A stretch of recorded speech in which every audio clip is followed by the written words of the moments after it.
Grace Fox, who is a Canadian, wrote a devotion about a young man that she met while she was traveling in Beirut. This young man was born and raised in Syria as a Muslim. He had enrolled in college studies in social justice when ISIS took control of Syria.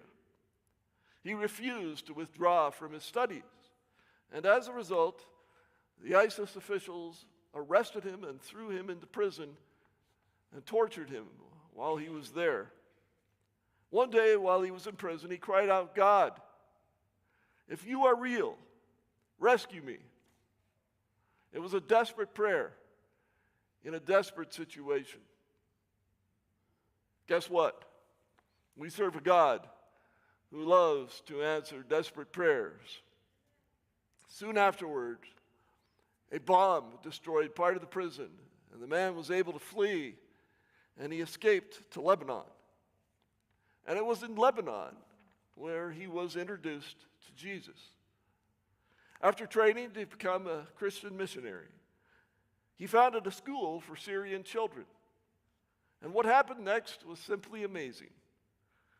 He trusted in the Lord to provide a facility, food for hot lunches, and educational supplies. North American donors rallied around him, contributing to the cause. A team of 6 national coworkers joined him in the work.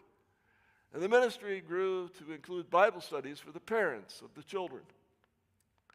However, this young man continued to live in constant danger because he was unable to return to Syria and he was unable to gain Lebanese citizenship.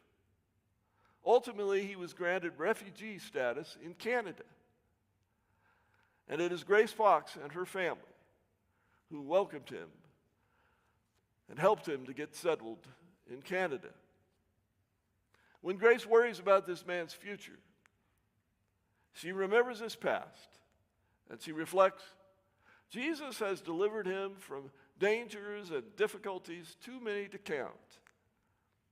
Here is a man who trusts in the immeasurable greatness of God's power.